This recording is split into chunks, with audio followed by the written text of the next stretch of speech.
All right, so we worked in the last video to create a kind of a moment of anticipation using rotation as a transform, creating our large block that kind of rears its legs and then takes a running dash at our small block. So now we're going to add one more transformation to our tool belt.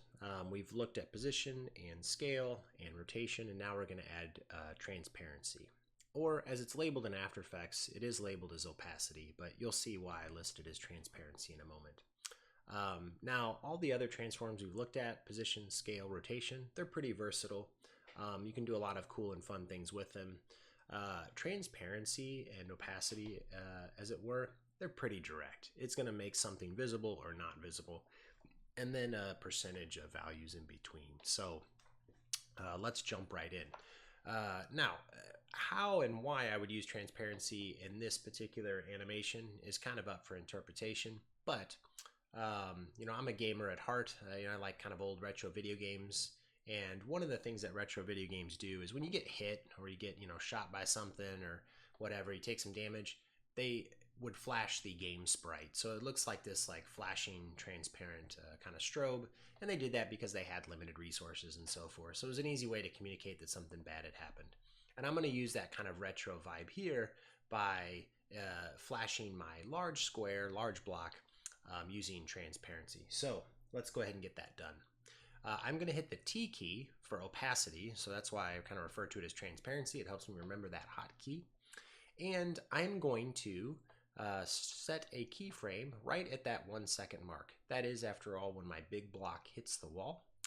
And then I'm just going to take a few steps forward. I'm going to change that opacity to 0. I am going to walk ahead a few more frames and change that opacity back to 100.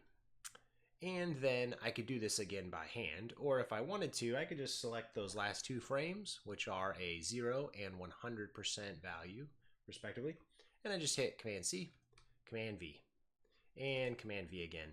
So that's copying and then pasting that 0 to 100 over again. So that way we have more of a strobe-like effect. Flash, flash, flash. Cool. So spacebar, rear, hits the wall, flash, flash, flash. Now, maybe the flash is just a little bit too slow, so we need to drag these keyframes closer to one another. There's plenty of ways to get that job done, but we're going to look at the long way first, and then we'll look at the fast way in the next video. But I want to drag these keyframes closer to each other, so that way the flash is more quickly accomplished. So I can click and drag this way and get them as close as I can, just kind of eyeballing it. And that's not really a bad way to do it. There's a few keyframes here, so it's all right. But it's kind of hard to see. So I'm going to introduce real quick that we can zoom our timeline using these little mountain icons. And that way I can get a slightly better view on where these keyframes actually live. So if I wanted them to actually be one frame apart, I am so zoomed in that I can see that now.